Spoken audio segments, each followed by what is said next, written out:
আসসালামু আলাইকুম। প্রিয় দর্শক, অন্য মঞ্চের আলাপচারিতায় আপনাদের সকলকে আমন্ত্রণ জানাচ্ছি। প্রিয় দর্শক, সাজ্জাদ কাদিরের শুভেচ্ছা নিন। এই মুহূর্তে আপনাদের সামনে কথা বলতে এসেছি। হঠাৎ সেনা শীর্ষ কর্মকর্তাদের আবারও বিদায় করা হচ্ছে কেন? খবর পাওয়া গেছে যে বাংলাদেশ সেনাবাহিনীর শীর্ষ পর্যায়ের গুরুত্বপূর্ণ রদবদলের সিদ্ধান্ত নেওয়া হয়েছে। 5 আগস্ট পরবর্তী সময় 2024-এর সেই সময়ও সেনা শীর্ষ কর্মকর্তাদের লেফটেন্যান্ট জেনারেল, মেজর জেনারেল বেশ কয়েকজন যারা বাংলাদেশপন্থী ছিলেন, মুক্তিযুদ্ধপন্থী ছিলেন এবং তাদের আওয়ামী লীগ ট্যাগ দিয়ে তাদেরকে অবসরে পাঠানো হয়েছে। আবারও বেশ 1.5 বছরের মাথায় এসে যারা মুক্তিযুদ্ধের পক্ষের সেনা কর্মকর্তা এবং তাদের মূলত সোজা কথা যদি বলেন আওয়ামী ট্যাগ দিয়ে তাদেরকে অবসরে পাঠানো হচ্ছে এবং সেনার শীর্ষ পর্যায়ে জামাতপন্থী কিংবা পাকিস্তানপন্থী কর্মকর্তাদের দিয়ে ভরিয়ে ফেলানো হচ্ছে। শীর্ষ পর্যায়ে আছেন কয়েকজন, কিন্তু যারা আছেন মুক্তিযুদ্ধপন্থী, বাংলাদেশপন্থী তাদেরকে বিদায় করা হচ্ছে। সেনাবাহিনীর chief of general staff CGS lieutenant general Mizanur Rahman Shamim এবং ঢাকার ন্যাশনাল ডিফেন্স কলেজের বর্তমান commandant lieutenant general Mohammad Shahinul হককে অবসরে পাঠানো হচ্ছে। তাদের স্থলে সশস্ত্র বাহিনী বিভাগের principal staff officer PSO lieutenant general SM. Kamrul হাসানকে সেনাবাহিনীর নতুন চিফ অফ জেনারেল স্টাফ হিসেবে নিয়োগ দেওয়া হচ্ছে। একই সঙ্গে সেনাবাহিনীর quarter master general QMG lieutenant general Mohammad Foyzur রহমানকে সশস্ত্র বাহিনী বিভাগের নতুন প্রিন্সিপাল স্টাফ অফিসার হিসেবে দায়িত্ব দেওয়ার সিদ্ধান্ত হয়েছে। কোয়ার্টার মাস্টার জেনারেল কিউএমজি হিসেবে আর্মি ট্রেনিং অ্যান্ড ডক্ট্রিন কমান্ডের লেফটেন্যান্ট জেনারেল মোহাম্মদ মাইনুর রহমানকে নিয়োগ দেওয়া হবে। প্রধান উপদেষ্টার কার্যালয়ে একটি নির্ভরযোগ্য সূত্র বিষয়টি নিশ্চিত করেছে। সংশ্লিষ্ট সূত্র জানিয়েছে, এই রদবদল প্রশাসনিক ধারাবাহিকতা বজায় রাখা এবং সশস্ত্র বাহিনীর কার্যক্রম আরো গতিশীল করার অংশ হিসেবে করা হচ্ছে। সেনাবাহিনীর অভ্যন্তরীণ কমান্ড কাঠামোয় এ পরিবর্তনকে নিয়মিত ও প্রাতিষ্ঠানিক প্রক্রিয়ার অংশ হিসেবে দেখছেন সংশ্লিষ্ট মহল। শিগগিরই এ বিষয়ে আনুষ্ঠানিক প্রজ্ঞাপন জারি হতে পারে বলে জানা গেছে। নিরাপত্তা বিশ্লেষকদের একাংশের মধ্যে আলোচনা চলছে, এই নিয়োগগুলো কি কেবল পেশাগত বিবেচনায় হচ্ছে নাকি এর পেছনে আদর্শিক বা ভূ রাজনৈতিক পছন্দ কাজ করছে। সেনাবাহিনীর ভেতরে কামরুল হাসান ও ফয়জুর রহমান এই দুই কর্মকর্তা আদর্শিকভাবে জামাতে ইসলামী ও পাকিস্তান কেন্দ্রিক মতাদর্শের অফিসার হিসেবে পরিচিত। এস.এম. কামরুল হাসান 2025-এর জানুয়ারিতে পাকিস্তান ভিজিটও করেছেন, বর্তমান যিনি প্রিন্সিপাল স্টাফ অফিসার হিসেবে আছেন, এবং ফয়জুর রহমান তিনিও পাকিস্তানপন্থী। সোজা কথা, এই যে মিজানুর রহমান শামীম এবং শাহিনুল হক, এই দুজন বলা যায় যে মুক্তিযুদ্ধের পক্ষের শক্তির দুই সেনা কর্মকর্তা ছিলেন। তাদেরকেও বিদায় করা হচ্ছে এবং সেনাপ্রধান জেনারেল ওয়াকারুজ্জামানও জামাতপন্থী হিসেবে, বেশিরভাগ মানুষের মত তিনিও জামাতপন্থী হিসেবেই পরিচিত এবং তিনিও কিন্তু এই বছরই আগামী 15 সেপ্টেম্বর অবসরে যাচ্ছেন। অবসরে যাবার কারণ হচ্ছে সেনাপ্রধান পদটির মেয়াদ হচ্ছে 3 বছর। সেনাপ্রধান নিয়োগ বা এই বাহিনী প্রধান, 3 বাহিনী প্রধান বাহিনীর একটা আইন আছে, 2018 সালের সংশোধিত আইন অনুযায়ী 3 বছর মেয়াদ, অথবা যদি সেই ব্যক্তির বয়স 60 বছর হয়ে যায় তাহলে তিনি অবসরে যাবেন। জেনারেল ওয়াকারুজ্জামান 3 বছর মেয়াদ পূর্ণ করতে পারছেন না। 24-এর জুনে তিনি নিয়োগপ্রাপ্ত হয়েছেন, তার 3 বছর হতে হলে 27-এর জুনে শেষ হওয়ার কথা, কিন্তু 2026-এর 15 সেপ্টেম্বর তার 60 বছর বয়স পূর্ণ হয়ে যাচ্ছে। জামাতপন্থী ওয়াকারুজ্জামানও অবসরে যাচ্ছেন। সেনাপ্রধান ভবিষ্যতে হবেন কেউ জামাতপন্থী, এবং সেনাবাহিনীর শীর্ষ পর্যায়ে আরো 2 জনকে কমপক্ষে মেজর জেনারেল থেকে লেফটেন্যান্ট জেনারেল পদে পদোন্নতি দেওয়া হবে। জামাতপন্থী কাউকেই পদোন্নতি দেওয়া হবে। সোজা কথা, সেনাবাহিনী পুরোপুরি জামাতিকরণই হয়ে যাচ্ছে বা হয়ে গেছে। এখান থেকে বেরোবেন কিভাবে বা বের হবেন কিভাবে, সেটি খুব বড় ধরনের প্রশ্ন হয়ে দেখা দিচ্ছে মনে হয়। আগামীর বাংলাদেশ কি হবে এটা বলা কঠিন, আসলেই বলা কঠিন। এর থেকে উত্তরণ বা উত্তরণের উপায়, উত্তরণের পথ আগামীতে যারা বাংলাদেশ চালাবেন, রাজনৈতিক দল, তারাই নির্ধারণ করবেন। আমার মাঝে মাঝে মনে হয় যে বাংলাদেশ কি ইরানের পথেই হাঁটছে নাকি। ইসলামী প্রজাতন্ত্র ইরান 1979 টু আজকে 2026, 45 বছরের ইরানের ইসলামী প্রজাতন্ত্র খমেনি প্রজাতন্ত্র। আমরা জামাত প্রজাতন্ত্রে ঢুকে পড়ছি কিনা সেটা কিন্তু ভাববার বিষয়। নতুন নতুন উদ্বেগ, উৎকণ্ঠার খবর আসছে যখন, তখন কিন্তু সেটি মনে হচ্ছে। আমরা ইতিমধ্যে নানা আলাপও করেছি যে জামাতি হয়তো ক্ষমতায় যাবে। ছাত্র সংসদ যেভাবে দখলে নেওয়া হয়েছে, ক্ষমতা কাঠামোতে জামাতও দখলে নেবে। আপনি বিভিন্ন জায়গা যদি দেখেন, সব জামাতের দখলে। বিএনপি নাই কিন্তু, সর্বোচ্চ আদালতের প্রধান বিচারপতি থেকে শুরু করে কদিন আগে নিয়োগ হলো জামাতপন্থী। যাবেন কোথায়? অর্থাৎ জামাতের মধ্যে দেশটা যে ঢুকে যাচ্ছে এটি মনে হচ্ছে। এই মুহূর্তে এ পর্যন্ত। সবাই ভালো থাকুন, সুস্থ থাকুন। আমাদের ভিডিওগুলো নিয়মিত পেতে সাবস্ক্রাইব করুন Sajjad Kadir and the legends YouTube channel. দর্শক, লাইক, কমেন্ট, শেয়ার করে সাথে থাকুন। এই মুহূর্তে আপনাদের সামনে কথা বলতে এসে ব্যস্ততম সময় পার করছেন শেখ হাসিনা। কবে দেশে ফিরবেন, আবারও নতুন করে কি জানালেন? সত্যিকার অর্থে আওয়ামী লীগ প্রধান শেখ হাসিনা নির্বাসনে থেকেও, ভারতের নয়াদিল্লিতে থেকেও তিনি প্রচন্ড ব্যস্ত সময় পার করছেন। তিনি পৃথিবীর এমন কোনো গণমাধ্যম নেই, পৃথিবী বিখ্যাত গণমাধ্যম থেকে শুরু করে ছোটখাটো সব ধরনের গণমাধ্যমে তিনি সাক্ষাৎকার দিচ্ছেন। বিভিন্ন ভাষার, ইংরেজি ভাষা তো বটেই, সেই সাথে বাংলা ভাষার বিদেশি গণমাধ্যমগুলোতেও সাক্ষাৎকার দিচ্ছেন। কলকাতার গণমাধ্যমগুলো বাদ যাচ্ছে না। আজকে একটি সাক্ষাৎকার বেরিয়েছে কলকাতার প্রসিদ্ধ অনলাইন পোর্টাল এই সময় অনলাইনে, এবং সেখানে তিনি তার বিভিন্ন কর্মপরিকল্পনা, তার অভিমত ব্যক্ত করেছেন। আমি তার আগে একটু বলে নিই যে উনি শুধু সাক্ষাৎকারে দিচ্ছেন না, উনি একদম তৃণমূল পর্যায় পর্যন্ত কেন্দ্রীয় নেতাদের সাথে তো কথা বলছেনই, একদম উপজেলা পর্যায়ের নেতার সাথেও তিনি অনলাইনে যোগাযোগ অব্যাহত রেখেছেন। তাহলে চিন্তা করুন যে তার প্রতিদিনের ব্যস্ততাটা কিভাবে যাচ্ছে। আর মাত্র 26 দিন পরে বাংলাদেশের আসন্ন ত্রয়োদশ বিতর্কিত জাতীয় সংসদ নির্বাচন। শেখ হাসিনা ক্ষমতাচ্যুত হওয়ার পর থেকে তিনি ভারতে রয়েছেন, আর নিজেদের দেশে তার দল আওয়ামী লীগের যাবতীয় কার্যক্রম নিষিদ্ধ করেছে বাংলাদেশের অন্তর্বর্তী সরকার। ফেব্রুয়ারির নির্বাচন ও গণভোট, তাতে আওয়ামী লীগের অংশগ্রহণের সম্ভাবনা বা দলের সমর্থকদের প্রতি আহ্বান থেকে তার দেশে ফেরার শর্ত, এসব বিষয় নিয়ে কলকাতার বাংলা নিউজ পোর্টাল এই সময়কে দেওয়া এক সাক্ষাৎকারে খোলা মনে প্রতিটি প্রশ্নের সবিস্তারে জবাব দিয়েছেন বাংলাদেশের নির্বাসিত প্রধানমন্ত্রী শেখ হাসিনা। এই সময়ের এই ইমেলে সাক্ষাৎকারটি গ্রহণ করেছেন অনমিত্র চট্টোপাধ্যায়। এই অনমিত্র চট্টোপাধ্যায় বাংলাদেশেও এসেছিলেন এবং বাংলাদেশের আরেকটি প্রধান রাজনৈতিক দল বিএনপির মহাসচিব মির্জা ফখরুল ইসলাম আলমগীরের যে সাক্ষাৎকার নিয়েছিলেন, এবং সেই সাক্ষাৎকার পরবর্তীতে মির্জা ফখরুল ইসলাম আলমগীর অস্বীকার করেছিলেন। সেই সাক্ষাৎকার গ্রহণকারী অনমিত্র চট্টোপাধ্যায় ইমেলে শেখ হাসিনার সাক্ষাৎকার গ্রহণ করেছেন।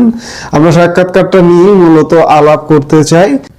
ইমেলে প্রশ্ন করছেন অনমিত্র চট্টোপাধ্যায় যে ভারতে আপনি কেমন আতিথেয়তা পাচ্ছেন, আপনি কি কোনো আন্তরিকতার অভাব বোধ করছেন? শেখ হাসিনা উত্তর দিয়েছেন, ভারত আমাদের দীর্ঘদিনের বন্ধু এবং আমাকে স্বাগত জানানোর জন্য আমি প্রধানমন্ত্রী মোদী ও ভারতের জনগণের সমর্থন ও মানবিকতার প্রতি গভীর কৃতজ্ঞ। আমাদের দুই দেশের সম্পর্ক অত্যন্ত গভীর ও বহু বছরের পারস্পরিক শ্রদ্ধা এবং সহযোগিতার মাধ্যমে তা গড়ে উঠেছে। অবাধ ও অন্তর্ভুক্তিমূলক নির্বাচনের আহ্বান জানিয়ে এবং সংখ্যালঘুদের উপর নির্যাতনের বিষয়ে উদ্বেগ প্রকাশ করে ভারত নীতিগত অবস্থান নিয়েছে। ধর্মীয় সংখ্যালঘুদের উপর হিংসা, দীর্ঘদিনের অর্থনৈতিক অংশীদারি নষ্ট হওয়া এবং ঢাকা থেকে সরকারি কর্তাদের বিদ্বেষপূর্ণ মন্তব্যের বিষয়ে ভারতের উদ্বেগ যথার্থ। কূটনৈতিক প্রাঙ্গণে হামলা, আমাকে প্রত্যর্পণের দাবিতে মিছিল এবং বিচ্ছিন্নতাবাদী গোষ্ঠীগুলোকে আশ্রয় দেওয়া নিয়ে এনসিপির হুমকি, এগুলো বাংলাদেশের জনগণের প্রতিনিধিত্ব করে না। এগুলো অন্তর্বর্তী সরকারের আশকরা পাওয়া চরমপন্থী জঙ্গিদের কাজ। জাতি হিসেবে আমাদের পথ চলার মূলনীতি সর্বদা ছিল সবার সঙ্গে বন্ধুত্ব, কারো সাথে বৈরিতা নয়। আমি নিশ্চিত যে আমাদের সম্পর্ক এই কঠিন সময় অতিক্রম করবে এবং বাংলাদেশিরা তাদের নিজেদের সরকার বেছে নেওয়ার স্বাধীনতা পাবে, তখন তা আরো শক্তিশালী হবে। দ্বিতীয় প্রশ্ন করেছেন, এই সময় মুক্তিযুদ্ধের চেতনা ও স্বাধীনতা বিরোধী শক্তির এই আধিপত্য কি বাংলাদেশে চিরস্থায়ী হয়ে গেল? শেখ হাসিনা বলছেন, 1971 সালের মূল্যবোধ আমাদের দেশের অস্তিত্বের সঙ্গে মিশে রয়েছে। যে শক্তিগুলো এই মূল্যবোধ মুছে ফেলতে চায় তারা ইতিহাসের বিরুদ্ধেই লড়াই করছে। আজ বাংলাদেশে আমরা যা দেখছি তা আমাদের পূর্বপুরুষদের লড়াইয়ের মূল্যবোধের সম্পূর্ণ বিপরীত। গণতন্ত্র ক্ষয় করা হয়েছে, রাজনৈতিক দল নিষিদ্ধ করা হয়েছে এবং নির্বিচারে গ্রেপ্তার নিত্যদিনের ঘটনা হয়ে দাঁড়িয়েছে। নারী সমাজকে জনজীবন থেকে সরিয়ে দেওয়া হয়েছে। ধর্মীয় সংখ্যালঘুরা প্রতিদিন হিংসার শিকার হচ্ছেন এবং তথাকথিত ধর্ম অবমাননার অভিযোগ তুলে নির্মমভাবে পিটিয়ে খুন করা হচ্ছে, যেমন আমরা দীপুচন্দ্র দাসের নৃশংস হত্যাকাণ্ডের ক্ষেত্রে দেখেছি। পাকিস্তানের সঙ্গে ঘনিষ্ঠ হওয়ার জন্য অন্তর্বর্তীকালীন সরকারের প্রচেষ্টা 1971 সালে নিপীড়ন থেকে দেশ মুক্ত করতে লড়াই করা শহীদদের প্রতি অপমান ছাড়া কিছুই নয়। অন্তর্বর্তী সরকার আমাদের মুক্তিযুদ্ধের চেতনা মুছে ফেলার যতই চেষ্টা করুক না কেন, পাকিস্তান যে গণহত্যা চালিয়েছিল তা কখনোই ভোলা যাবে না। আমরা যেন ভুলে না যাই যে পাকিস্তান কখনো এই গণহত্যার জন্য প্রকাশ্যে ক্ষমা চায়নি। স্বাধীনতা বিরোধী এই শক্তিগুলি আমাদের প্রতিষ্ঠার নীতিগুলো ধ্বংস করার চেষ্টা করেছে, কিন্তু তারা সফল হবে না, কারণ বাংলাদেশ তার জনগণের, সাময়িকভাবে ক্ষমতা দখলকারী কোনো চরমপন্থীদের নয়। নেক্সট প্রশ্ন করছে, এই সময় যে মোহাম্মদ ইউনূস সরকার 12 ফেব্রুয়ারি বাংলাদেশে যে নির্বাচনের ডাক দিয়েছে, আপনি কি মনে করেন তা অনুষ্ঠিত হবে? পরিস্থিতির হঠাৎ কোনো পরিবর্তনে আওয়ামী লীগের তাতে অংশগ্রহণের কোনো আশা রয়েছে কি? শেখ হাসিনা উত্তর দিচ্ছেন, ফেব্রুয়ারিতে নির্বাচন হবে কিনা তার চেয়ে বড় কথা হলো সেই নির্বাচন অবাধ, সুষ্ঠু এবং অংশগ্রহণমূলক হবে কি না। আওয়ামী লীগকে নিষিদ্ধ রেখে অনুষ্ঠিত নির্বাচন কেবল নামমাত্র নির্বাচন এবং তা গণতন্ত্রের প্রতি উপহাস। শরীফ ওসমান হাদির হত্যাকাণ্ড তথাকথিত এই গণতান্ত্রিক প্রক্রিয়ার অবস্থা সম্পর্কে সবকিছু বলে দেয়। ঢাকা 8 আসনে বিএনপি, জামাত এবং এনসিপি প্রার্থীদের মধ্যে নির্বাচনী বিরোধের জেরে সে খুন হয়েছে। এর জবাবে প্রশাসন আওয়ামী লীগ সদস্যদের বিরুদ্ধে ধরপাকড় শুরু করে এবং বিশৃঙ্খল জনতাকে সংবাদ মাধ্যম, সাংবাদিক, কূটনৈতিক মিশন এবং সাংস্কৃতিক প্রতিষ্ঠানের উপর হামলা চালানোর সুযোগ করে দেয়। নির্বাচনে অংশ নিতে চাওয়া প্রকৃত স্বতন্ত্র প্রার্থীদের অংশগ্রহণে বাধা দেওয়া হচ্ছে। রাজনৈতিক নিপীড়নের কারণে বাংলাদেশের ওয়ার্কার্স পার্টির মতো বৈধ দলগুলি নিজেদের প্রত্যাহার করে নিয়েছে এবং মনোনয়ন ফর্ম কেনার চেষ্টা করায় পুলিশের হাতে গ্রেপ্তার হতে হচ্ছে যদি তারা বিএনপি বা জামাত ঘনিষ্ঠ গোষ্ঠীর অনুমোদিত না হয়। এটি কখনোই একটি অবাধ ও সুষ্ঠু নির্বাচনের পরিস্থিতি হতে পারে না। গণতান্ত্রিক পরিবেশ ফিরে আসার উপরে আমাদের অংশগ্রহণ নির্ভর করছে। পরিবেশ ফিরবে, বেআইনি নিষেধাজ্ঞা তুলে নেওয়া, মিথ্যা মামলায় আটক রাজবন্দীদের মুক্তি দেওয়া এবং সত্যিকার অর্থে অবাধ নির্বাচন নিশ্চিত করা হলে তখন। ইউনূস জানেন, বাংলাদেশিদের সামনে প্রকৃত বিকল্প দেওয়া হলো তারা আমাদেরই ভোট দেবেন। তাই ব্যালট বাক্সে আমাদের মুখোমুখি হওয়ার বদলে তিনি আমাদের কার্যক্রম নিষিদ্ধ করেছেন। আমি হতাশ যে জাতিসংঘ পর্যবেক্ষক পাঠাতে অস্বীকার করেছে। আন্তর্জাতিক সম্প্রদায়কে অবশ্যই গণতন্ত্রের পক্ষে দাঁড়াতে হবে, অবাধ, সুষ্ঠু ও অন্তর্ভুক্তিমূলক নির্বাচনের আহ্বান জানাতে হবে। অনির্বাচিত শক্তিগুলোকে আমাদের দেশের গণতান্ত্রিক ভিত্তির অপূরণীয় ক্ষতি করার সুযোগ দেওয়া উচিত নয়। এই সময়ের আরেকটি প্রশ্ন, বাংলাদেশের কোটি কোটি আওয়ামী লীগ সমর্থক চরম নিপীড়নের মুখেও মুক্তিযুদ্ধের চেতনা এবং নৌকা প্রতীকের প্রতি অনুগত। নির্বাচন হলে আপনি তাদের কি ভূমিকা পালন করতে বলবেন? শেখ হাসিনার উত্তর, আজকের বাংলাদেশের রাজনৈতিক সংশ্লিষ্টতা কারাদণ্ডযোগ্য অপরাধ হয়ে দাঁড়িয়েছে। 120 জনেরও বেশি সংসদ সদস্য সহ 1,52,000-এরও বেশি আওয়ামী লীগ সমর্থক বর্তমানে সাজানো ও রাজনৈতিক উদ্দেশ্য প্রণোদিত মামলায় জেলে বন্দী রয়েছেন। তারা সেখানে অমানবিক অবস্থায় রয়েছেন, নিয়মিত চিকিৎসা সেবা থেকে বঞ্চিত হচ্ছেন, পর্যাপ্ত জায়গা ও খাবার পাচ্ছেন না এবং নির্যাতনের শিকার হচ্ছেন, যার ফলে 100 জন মানুষ ইতিমধ্যে কারাগারে মারা গেছেন। অন্তর্বর্তী সরকারের অধীনে চলমান অন্যায়ের সমালোচনা করে সাহস দেখিয়ে আমাদের সমর্থকরা যে সাহসের পরিচয় দিয়েছেন তার জন্য আমি গভীরভাবে কৃতজ্ঞ। আমাদের সরকারের আমলে সাংবাদিকরা ভয় বা হস্তক্ষেপ ছাড়াই কাজ করতে পারতেন এবং ভিন্ন মত পোষণকারীদের সুরক্ষা দেওয়া হতো। আমাদের সমর্থকদের প্রতি আমার বার্তা, শান্ত, অচঞ্চল থাকুন, ধৈর্য ধরুন এবং গণতন্ত্রের উপর বিশ্বাস রাখুন। আতঙ্কের রাজত্ব কায়েম করে কোনো সরকারই চিরকাল টিকে থাকতে পারে না। এই সময়ের আরেকটি প্রশ্ন, যে বাংলাদেশের বর্তমান এই অরাজক পরিস্থিতির জন্য আপনি কাকে দায়ী করেন? শেখ হাসিনা উত্তর দিচ্ছেন, এর দায়ভার অনির্বাচিত অন্তর্বর্তী সরকার এবং তারা যে চরমপন্থী শক্তিগুলোকে শক্তিশালী করেছে তাদের উপরই বর্তায়। অত্যন্ত সুপরিকল্পিত কৌশলে ইউনূস আমাদের অর্থনীতি, গণতান্ত্রিক ও সামাজিক কাঠামো এবং প্রতিষ্ঠানগুলোকে মারাত্মকভাবে ক্ষতিগ্রস্ত করেছেন। বিনিয়োগ থমকে গিয়েছে, আমদানি রপ্তানি বন্ধ হয়ে গিয়েছে, যুব সমাজ, কৃষক এবং শ্রমিকদের কর্মসংস্থান প্রায় নেই বললেই চলে। এর আগে বাংলাদেশ ছিল এই অঞ্চলে অর্থনৈতিক সমৃদ্ধি, সামাজিক অগ্রগতি এবং ধর্মীয় সহনশীলতার আলোকবর্তিকা। আমরা মিয়ানমারের সংঘাত থেকে পালিয়ে আসা হাজার হাজার রোহিঙ্গাকে স্বাগত জানিয়েছিলাম। 2023-এ আমাদের অর্থনীতির 7%-এর বেশি অগ্রগতি হয়েছিল। আমাদের লক্ষ লক্ষ মানুষকে দারিদ্র্য থেকে বের করে এনেছিলাম, কয়েক লক্ষ কর্মসংস্থান সৃষ্টি করেছি, নারীদের ক্ষমতায়ন করেছি, খাদ্য উৎপাদন 4 গুণ করেছি এবং মাতৃ ও শিশু মৃত্যু হার কমিয়েছি। আমরা সকল ধর্মের মানুষের শান্তিপূর্ণ সহাবস্থানকে উৎসাহিত করেছি এবং অভ্যন্তরীণ জঙ্গি সংগঠনগুলোর মাথা চড়ে দেওয়ার চেষ্টা প্রতিহত করেছি।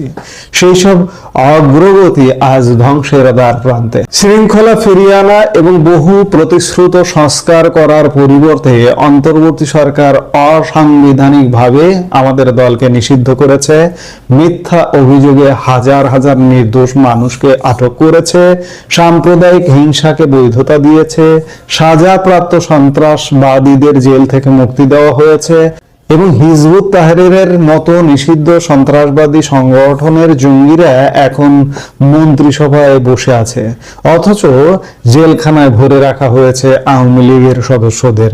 ইউনূস আমাদের একসময় সমৃদ্ধ দেশটির পদ্ধতিগত ধ্বংসে নেতৃত্ব দিয়েছেন। আমার আশঙ্কা তাকে এমন একটি সরকারের গ্রহণযোগ্য মুখ হিসেবে ব্যবহার করা হচ্ছে যা মূলত পুরোটাই জঙ্গি ও চরমপন্থীদের দ্বারা পরিচালিত। এই সময়ের শেষ প্রশ্ন যে বাংলাদেশের রাজনীতিতে কি ধরনের পরিবর্তন হলে আপনি ঢাকায় ফেরার কথা বিবেচনা করবেন? শেখ হাসিনা উত্তর দিচ্ছেন যে বাংলাদেশকে অবশ্যই সাংবিধানিক শাসন এবং আইনের শাসন ফিরিয়ে আনতে হবে। এর অর্থ হলো আওয়ামী লীগের উপর থেকে নিষেধাজ্ঞা তুলে নেওয়া, মিথ্যা মামলা তুলে নিয়ে রাজনৈতিক বন্দীদের মুক্তি দেওয়া এবং সত্যিকার অর্থে অবাধ নির্বাচন আয়োজন করা। জনগণের দ্বারা 9 বার নির্বাচিত দলকে নিষিদ্ধ করে আপনি গণতান্ত্রিক বৈধতা দাবি করতে পারেন না। বর্তমান পরিস্থিতিতে আমার ফেরা অসম্ভব, কারণ অর্থবহ রাজনৈতিক অংশগ্রহণের কোনো পরিবেশ নেই। বাক স্বাধীনতা ধ্বংস করা হয়েছে। যে কেউ সরকারের সমালোচনা করলে তাকে কারাবাস, ভীতি প্রদর্শন বা মৃত্যুর ঝুঁকি নিতে হয়। সত্য বলার জন্য সংবাদ মাধ্যমের অফিস পুড়িয়ে দেওয়া হয়েছে এবং বাস্তবতা তুলে ধরার জন্য সাংবাদিকদের গ্রেপ্তার করা হচ্ছে। এটা শাসন ব্যবস্থা নয়, একে বলা যায় সন্ত্রাসের রাজত্ব। যখন গণতন্ত্র পুনরুদ্ধার হবে, যখন আমাদের মানুষকে তাদের বিশ্বাসের জন্য আর নিপীড়নের শিকার হতে হবে না এবং যখন আইনের শাসন পুনঃপ্রতিষ্ঠিত হবে, তখনই আমি ফিরব বলে জানান শেখ হাসিনা। আমি শুরুতেই বললাম যে শেখ হাসিনা আসলে চরম ব্যস্ত সময় কাটাচ্ছেন। ওই যে বললাম যে সকল ধরনের গণমাধ্যমে তিনি নিয়মিত সাক্ষাৎকার দিচ্ছেন। ইউনিয়ন পর্যায়ের আওয়ামী লীগ কর্মীর সাথেও তিনি ফোনে কথা বলছেন, অনলাইনে কথা বলছেন এবং দেশে ফেরার বার্তা দিলেন যে বাংলাদেশ আসলে স্টেবল হতে হবে, অস্থিতিশীলতা দূর হতে হবে। এই মুহূর্তে তার ফেরা এক প্রকার অসম্ভব যদি না বাংলাদেশের পরিস্থিতি না পাল্টে। বাংলাদেশের পরিস্থিতি পাল্টাবে কিনা আমাদের নিশ্চয়ই দেখতে হবে। আগামী 12 ফেব্রুয়ারি যে নির্বাচন রঙ্গ অনুষ্ঠিত হতে যাচ্ছে, এই রঙ্গের পরে আর কি ভঙ্গ হয় নাকি উদ্ধার হয় বাংলাদেশ। শেখ হাসিনার ফেরা শুধু নয়, বাংলাদেশের মানুষেরও জীবনের ছন্দে ফেরাও কিন্তু নির্ভর করছে অনেক কিছু। সামনে আগামী 2 মাস, 1 মাসের মধ্যে কি হয়। নির্বাচনের আছে 26 দিন। নির্বাচন পরবর্তী 2-1 মাসও দেখার বিষয় যে বাংলাদেশ আসলে কোন দিকে যাচ্ছে।